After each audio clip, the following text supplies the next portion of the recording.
Hello and welcome to this edition of the EntreMusician. My name is Linda Raine and I am the EntreMusician, and so are you. Today I have the great privilege of introducing you to two of my favorite people and producers, and they are so because they're my producers. They're both accomplished artists, musicians, and producers based out of Toronto, Canada, and together they're not only a beautiful couple, but they're also a music powerhouse.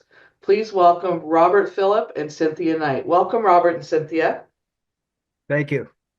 Thanks for coming today. We appreciate it. Thank you for having us. So please tell me a little bit about yourselves and your musical journeys that brought you here. Okay, well, we met in 2007. And how did you meet? We met during a session. She had a piano session and I had a guitar session, and we played well together, and then we exchanged phone numbers. We were both attached at the time, so we kept away from each other, but I think we liked each other at the time. And then when those things ended, we ended up getting together and playing music, and then we attached, and we've been going at it for 17 years now. Wonderful. Producing all kinds of different material for film. And is that the way it was, Cynthia? Absolutely. 100%, something like that. So what about you, Cynthia? Tell me a little bit about yourself and what you do and what brought Well, it's so many years. I mean, I wouldn't even know where to even begin. I've just been a musician my whole life. And so when Roberto and I got together, it was just natural. And just magic started to happen. It's always magic. And how old were you, Cynthia, when you started playing piano?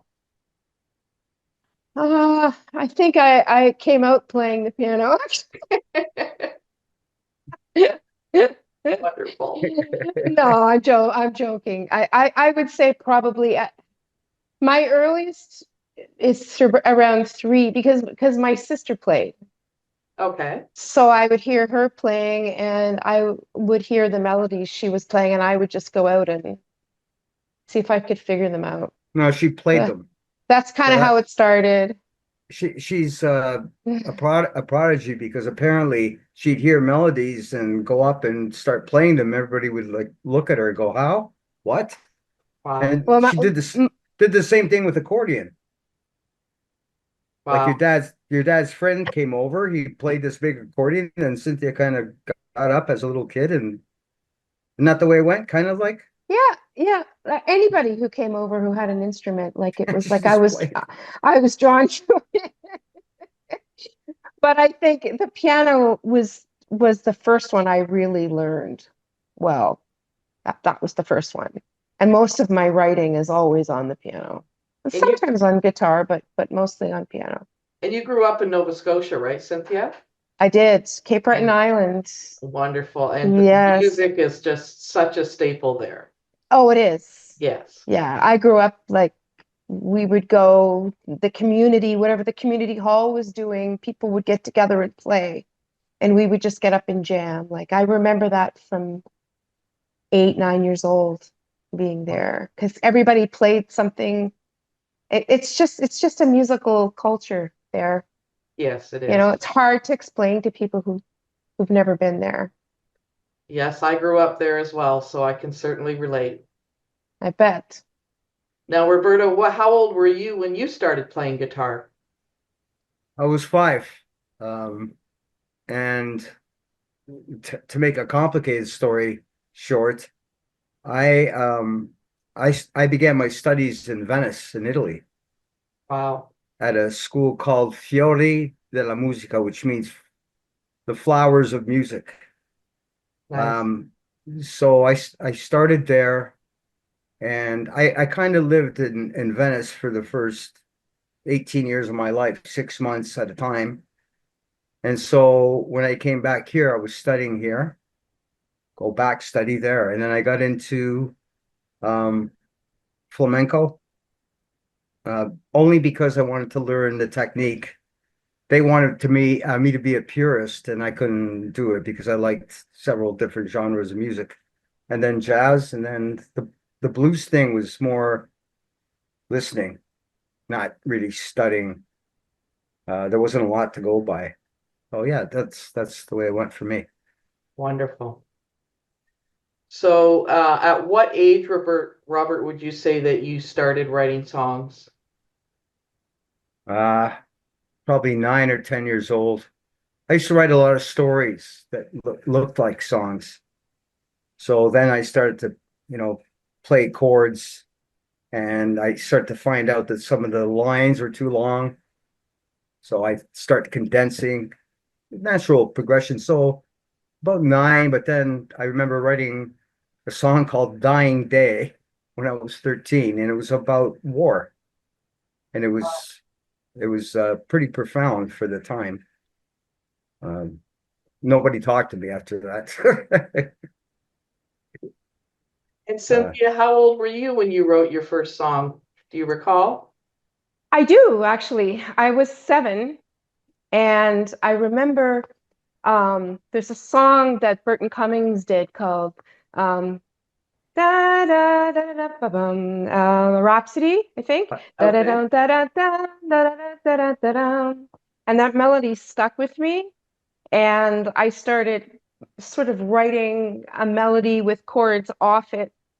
But yeah, I was 7. I mean, I wouldn't say it was my best song by any means, but it was a start, and that was the inspiration behind it, was that Nice. song. And what is your creative process, Cynthia, when you write a song? I start with a chord progression. Okay. I just start playing. I start playing, and then things just start to come. Usually what happens with Roberto is I start playing and he starts writing lyrics. That's usually kind of how it starts Okay. when we work together. But when I'm by myself, absolutely, it starts with the playing first.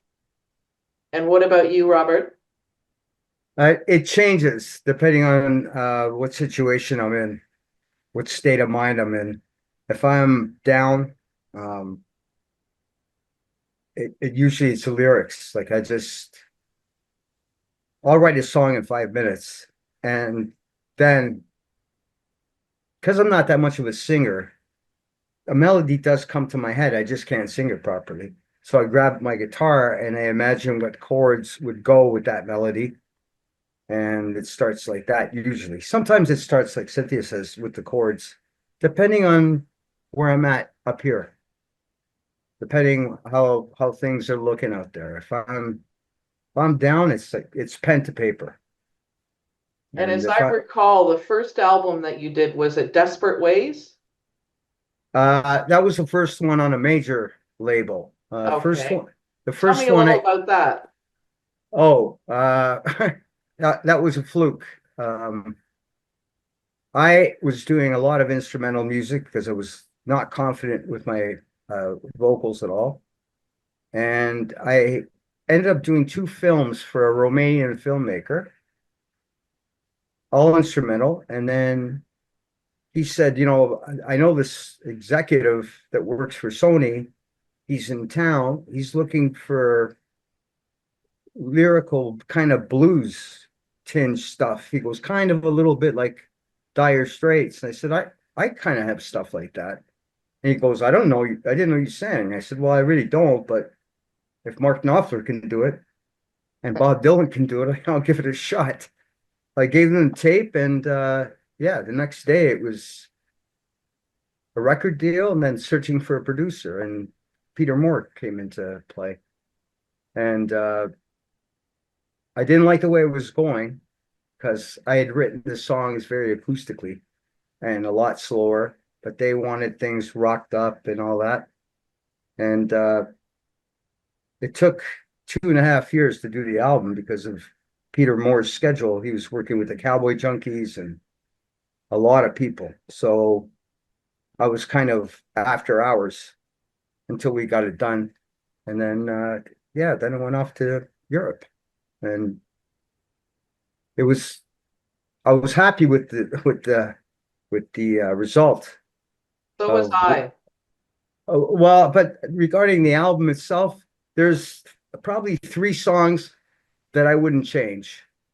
The rest of them I wouldn't do over again, but if I could have done them the way I wrote them, I would have been happier, I think. I really But liked the album myself. well, thank you. Thanks. And would you Thank you. say that Peter Moore was a mentor in your life? Yeah, absolutely. We had our conflicts. I mean, I started recording when I was 13, 14 years old using what they used to call ghetto blasters. You'd have a little condenser microphone Yes. and you'd record your guitar with vocals, then you get another one, hit record with a different tape in there, and that would be playing what you just did, and then you're doing harmonies and lead guitar, and you're starting to learn mic placement. So with Peter, I learned a lot about placement and frequencies, which is, and also the fact that when I didn't really learn this from him, but he really was a fan of it, is that you're always singing to someone. You have to visualize that person in front of you and you're kind of talking to them. Yeah. Maybe sometimes pointing your finger. So yeah, he was a mentor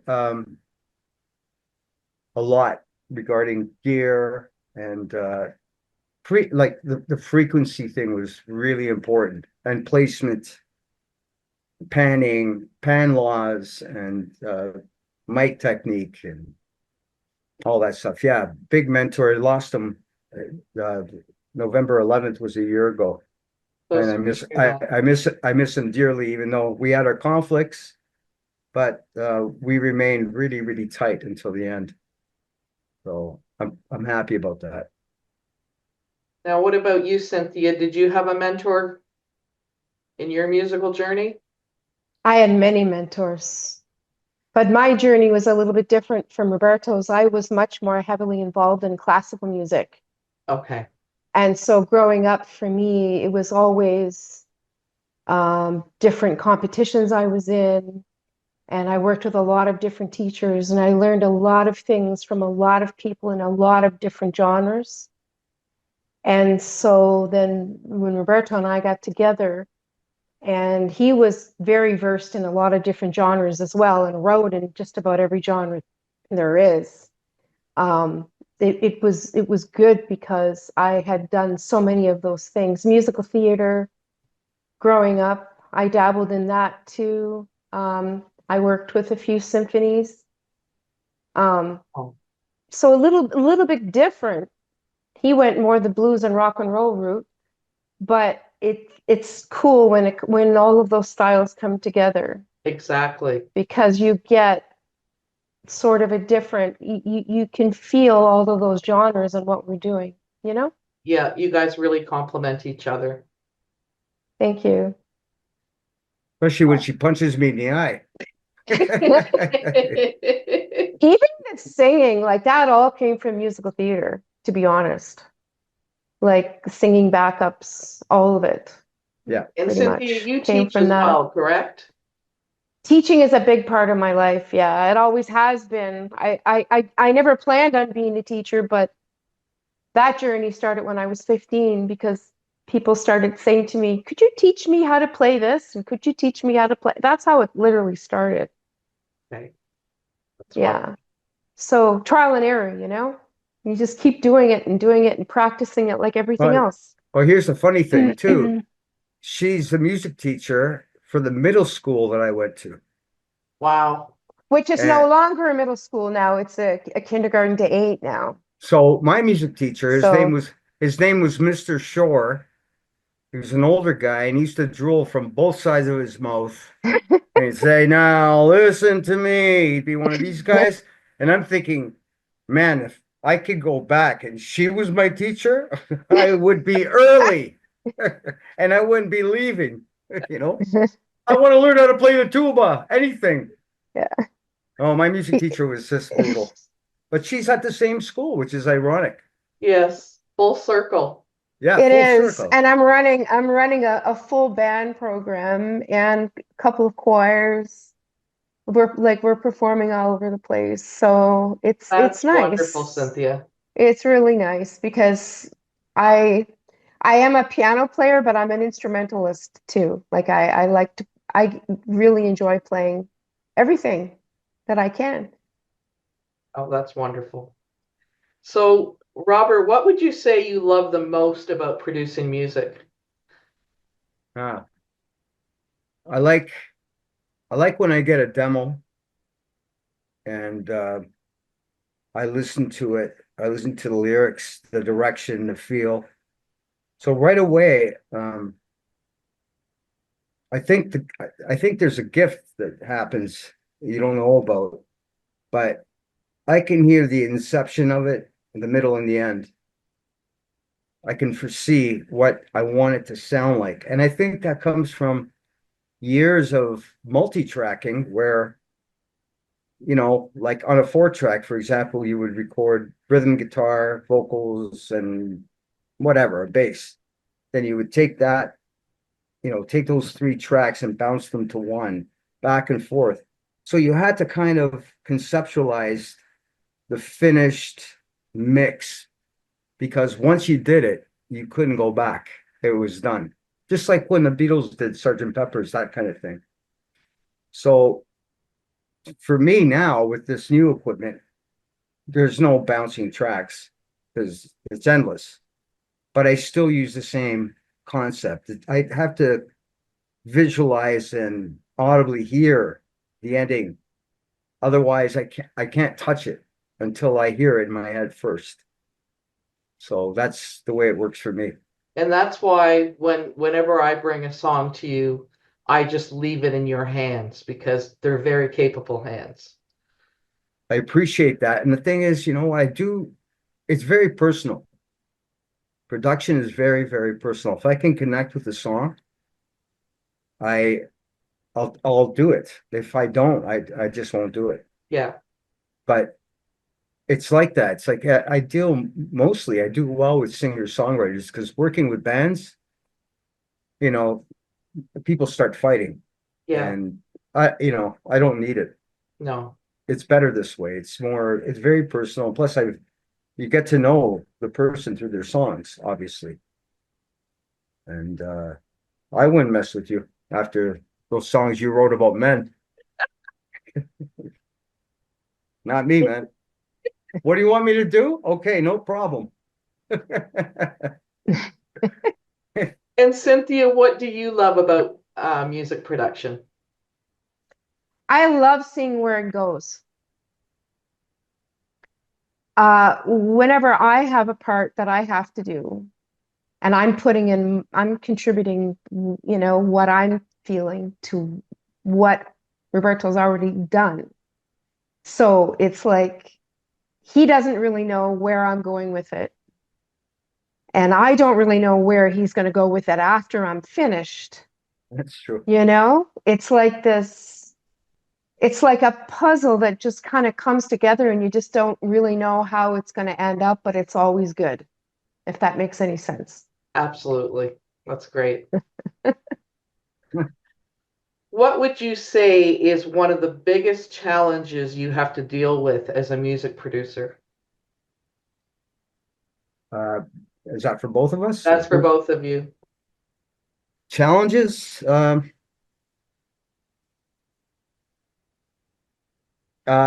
click track.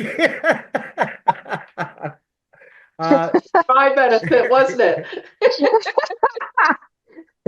Yeah, but you started like really nailing it. Yeah.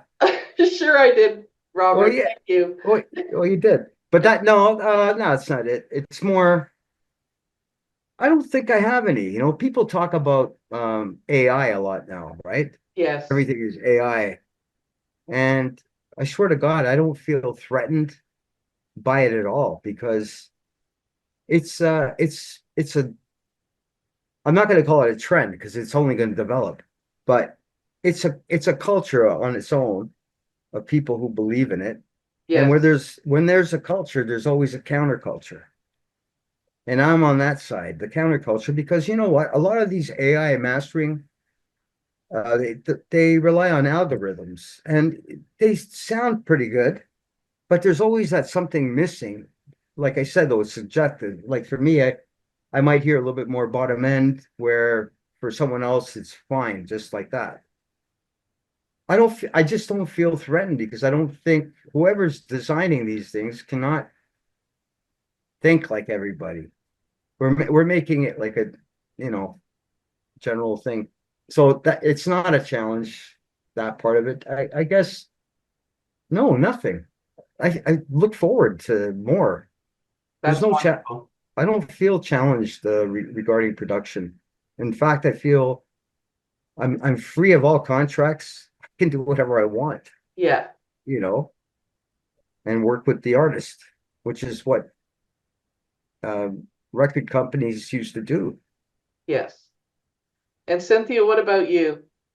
Well, and I was just going to add to that because when you have that kind of experience for that long, working with all different types of equipment, and you've sort of seen everything, it's just so much easier to troubleshoot when things go wrong. And I mean, there's always obstacles, right? Like sometimes the equipment doesn't work or whatever, and you have to troubleshoot it, and something's wrong with the instrument and you have to fix it. And like there are those types of challenges, but not in the actual writing and creating part of it. That part of it is exciting.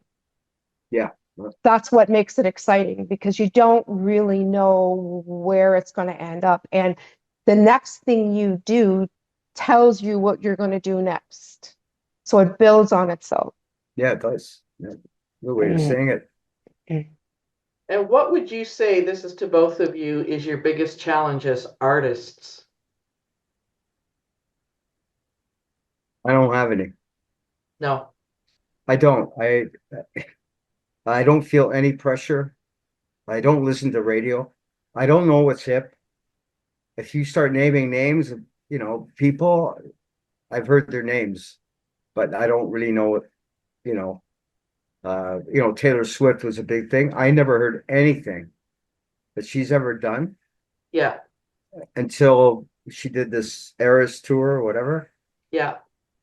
And I saw clips that went, I don't see it. It's just not my thing. But no, I don't have any challenges because if I write, it's very personal. I'm by myself and I'm writing from my own life experience. I don't hang out. I don't go to bars. I don't hang out with boys. I don't hang out with girls. Uh, I'm very solitary, you know. So you So just stay true to yourself as an artist. yeah, I always have. And the Yeah. thing is, I grew up with people that were 3 or 4 years older than myself that really took me off that path, with stupid ideologies. But I was always the same person inside. And I'm glad to say that a couple of years ago, I wrote them all an email and told them that they weren't good in my life. And no, I'm never going to see them again because I'm still that kid, but I left the kid behind and that kid needed a hug. Yeah. So I did it. I hugged myself and I remained true. And the last thing my dad said before he passed was never give up. And that's what I grew up with. And he was a boxer. So you had to listen to him. He's going to come back and box me in the head in the middle of the night. So, yeah. What about you, Cynthia? I don't think that being a musician is a job. No. It's just who you are. Spoken like a true So musician. if it's what you do, it's what you do, right? So you're either an artist or you aren't. Like it's not really something that you can pretend. You know, lots of people try, but it's just who you are. And if that's the reason why you're doing it, you will always do it, Yes. right? Just because it's who you are. I can relate So to that. That's excellent. yeah. Uh, Yeah, so and it's your outlet, right? For everything that happens in your life. It's your way of dealing with problems, it's your way of dealing with your happiness. It's just your way of getting through life. So, you know, let me tell you that's something, how I Linda. feel. This is funny. And Cynthia's going to relate to this for sure. It's a funny story that no one knows this story. So I had the really good fortune when I was in England to meet Sir George Martin for 3 hours. And he talked to me about something. I asked him, how did you do this? How did you do that? And he told me how to do certain techniques. So when I got back here, I was still recording with Peter Moore. Yeah. And I said, guess who I met? You know, and he's like, who? I said, I met George Martin. He's going on, okay, big deal. So what? But, tune up, get ready. We're going to start the session. So I shut up, I tuned up, and I said, I'm ready. And all I could see was his back facing me, and he wasn't hitting record. And I said, are we going to start or not? So he turns his head halfway and he goes, so what did he say? I go, who? He goes, George Martin. I go, well, I'm not going to tell you now. He goes, hey, listen, either you tell me or we're not going to record. So I had to tell him. And once I told him, what Peter's response was, he goes, I already knew that.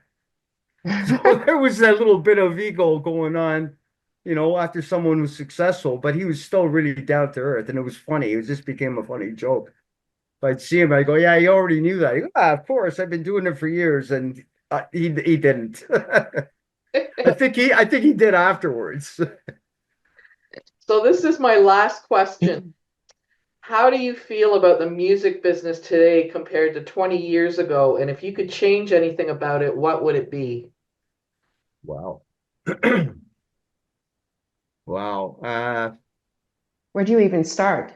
Yeah, it's a tough one, man. But I would say that as bad as record companies were back in the day, ripping off artists, and at least there was an incentive where they would say, okay, listen, we really like this stuff. We're going to do an album. If it doesn't go well, they're probably not going to renew your contract and you're going to owe them a bunch of money if you didn't sell. But there was the incentive, and then there was the promotion. There was a buzz created, through media and stuff. And all of a sudden, you had fans waiting. They couldn't wait for that release date. It was always on a Tuesday. New album or a release party or something like that. There was that excitement. Nowadays, I don't feel that excitement. It's like Spotify it's everywhere. And no one's really doing live shows because they're not worth it, in a sense, not because you're not going to get paid enough, but it's all the lugging your instruments and then getting there. And maybe, the owner could be a nice guy or maybe not. And it just becomes a hassle. And as you get older, and maybe that's why people are not going to shows. We're getting older. They have grandchildren.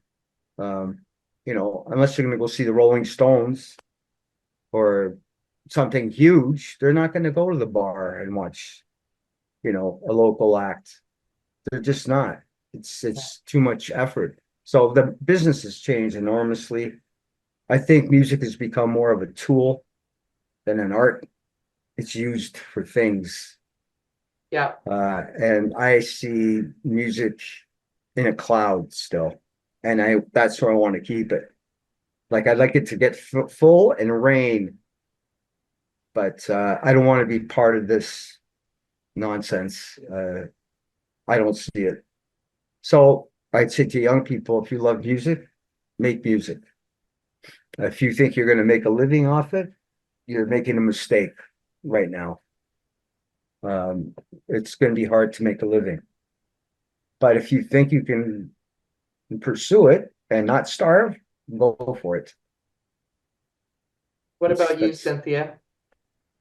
Well, I think personally, for me, one of the reasons why I enjoy being an instrumentalist is because it allows me to be organic. The problem with today's music, personally, I think the internet has ruined so many things, and it's caused this apathy that Roberto was talking about. And there's been a push away from the organic to things that are, all computers, and people are not playing instruments anymore. And I just think it's important to bring that back, to bring back that organic, that innocence that was there before in the music business. There's no innocence anymore, and you can be on the internet, you can hide who you are. How do you even know who's even who? It's just Yeah. Mhm. yeah, I agree. it's unfortunate, but that, put an instrument in my hands, that's the way it should be, Yeah. And that's the way it was working with you, Linda. I mean, you came into this studio and you played your songs. You played them. You didn't sit there and make excuses. Well, I don't have this part. I don't. You played them like from front to back. And I was like, it's going to be a pleasure recording her because she can actually emulate the songs live, right? Yeah. And that's what's lacking a lot these days. Yeah. You can see it. Yeah. Everybody's more concerned about the dance moves and they're lip syncing a lot of times. And it's just, okay, well, if people like that kind of show, it's like going to a circus. It's not watching a band sweat it out on stage anymore. And it's not the same thing. I'd rather go see you in a cafe with your guitar than to go see, I don't know, Beyonce. I could sell that ticket and buy you 100 drinks. You know Yeah. what I mean? I wouldn't spend the money because I already know it's not for me. And lastly, how can people get in touch with you if they require the services of you great producers? And where can people find your music? Okay, well, they could either punch in Cynthia Knight on YouTube and find her music, or punch in Robert Phillip or Roberto Phillip on YouTube, and a whole bunch of stuff will pop up. As far as in getting in touch, it would be Zara Productions, so ZARA Productions at yahoo.com. So Okay, well, it was wonderful having you both here today. it's nice to see you again. We greatly appreciate you attending this interview. So my name is Linda Raine, and I'm the EntreMusician, and so are you.